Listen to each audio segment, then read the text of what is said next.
I did ketamine in a float tank and got stuck outside my body. I thought it would be calming, nothing too intense. I'd read that small doses of ketamine could feel meditative, even therapeutic. Dissociative, sure, but safe in the right environment. I found this wellness spa downtown that had private float tanks, dim lighting, salt water, total silence, and booked a session for a Sunday night. The woman at the desk said I was their last appointment and smiled like she knew a secret I hadn't earned. I brought my own dose, 30 mg IM injection, carefully measured. Not my first time with ketamine, but I'd never mixed it with sensory deprivation. I figured the two would complement each other, ground me. I undressed, showered, dried off, and stepped into the tank. It was pitch black inside, no light leak at all. I laid back, floating effortlessly, and injected the ketamine into my thigh. The needle pinch was nothing. I placed the cap back on the needle, set it in a towel beside the hatch, and waited. Within 5 minutes, I felt it, like I'd been scooped out of my own body and placed gently in the corner of the room. But there was no room, only dark. Warm, infinite, smooth like velvet. I could no longer tell if I was floating or just suspended in memory. My breathing disappeared. I couldn't tell if I had a chest anymore. Then came the unfolding, a soft visual geometry that expanded outward from where my thoughts used to be. At first, it was beautiful, quiet, familiar even, like a hallway I'd dreamed about as a child, but something felt slightly off. The silence inside the tank had changed. It wasn't silence anymore. It had depth, a kind of pressure. And then I heard a splash, not distant, very close, as if something else had entered the water. My eyes snapped open, or I thought they did, but it made no difference. Pitch black. I held my breath. Nothing. I thought maybe the sound was just internal, part of the ketamine effects. Then I heard it again. A ripple, followed by something brushing my foot. I jerked instinctively, but my limbs felt 2 seconds behind. I curled into a fetal position and told myself to breathe. Then came the whisper, "You shouldn't be here." It wasn't cruel, just observant, familiar. Like someone telling you that you've walked into the wrong room at a party and everyone noticed. I tried to respond, but my mouth wouldn't form words. Then I remembered. I didn't know where my mouth was. I didn't know if I had a head anymore. The float tank had dissolved. I was now somewhere else. A chamber of dim purple fog, endless in all directions, populated by half-formed figures that never held shape.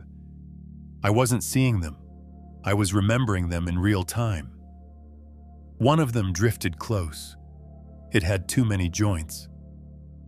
A voice echoed from inside it. "You've crossed your own threshold." I felt a rush of panic. I tried to move my arms, but they were on a delay, like lagging in a video game. My body felt like plastic, cheap, like it had been swapped out for a substitute. I thought of the float tank. I tried to anchor to it. Where was the lid? Where was up? Where was my face? The beings weren't threatening, but they were wrong. Their movements didn't match the space they were in. One would float to the left, but the wake of their motion would move right. I thought, I just need to wait this out. Then I felt something click, a snap, Not physical, conceptual. Like something in me had broken through a membrane. I was now looking at a replica of the float tank room. Except something was off. The walls were too clean. The floor had no texture. The air was wrong. I was outside the tank now, naked, dripping with water. But there was no towel, no clothes, no needle. The spa lights were on, but they didn't cast shadows. I stepped toward the mirror and stared. My reflection blinked before I did. I turned around. There was a second me still inside the tank, floating, perfectly still, mouth open, eyes closed. I wasn't me. I was a duplicate. The real me hadn't come back yet. I felt a scream trying to form in my throat, but it came out as static. The fluorescent light above me buzzed louder. I turned to look for the spa door, but there was only wall, seamless, like it had never been a door. I banged on it with my fists.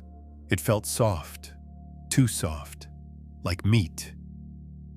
I backed away and saw the reflection again, still blinking ahead of me, still floating behind glass.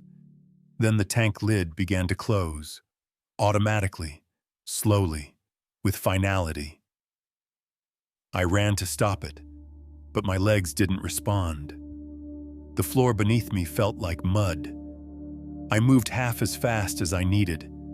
The lid sealed shut. The light in the room dimmed, the world blurred. Then I was back in the purple chamber, screaming without a mouth.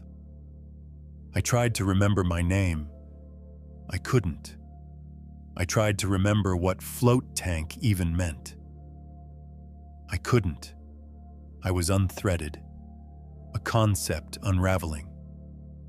The figures drifted around me, murmuring in languages built from breath and clicking. One of them placed a hand on my shoulder. It passed through me.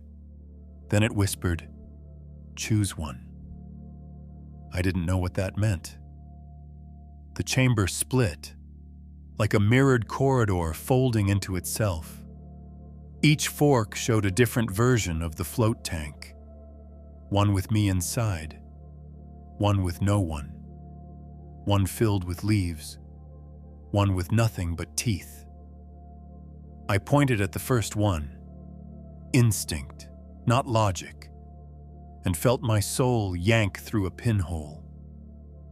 I gasped. I was back in the tank. Water. Breathing. Gasping like a newborn. My body was shaking. I pushed the lid open with what felt like animal strength. I stumbled out, soaked, collapsed on the spa floor, coughing. The fluorescent light above me was flickering. I crawled toward my towel. My hand passed through it. For a moment, I thought I was still gone. Then the weight returned. Sound returned. The hum of air conditioning. A light buzz from the spa lobby. I touched the floor again. Solid.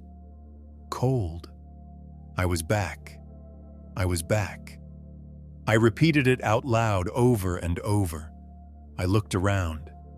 The needle was still on the towel. The door was still open. The spa was silent. Too silent. I dried off, got dressed slowly, and walked into the lobby. Empty.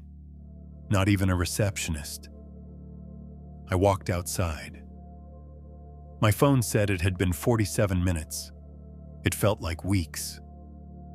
I got home and laid on the floor for hours. Everything felt like a copy, slightly off. My hands looked wrong. My voice sounded dubbed. For days, I avoided mirrors. I wasn't scared they'd do something.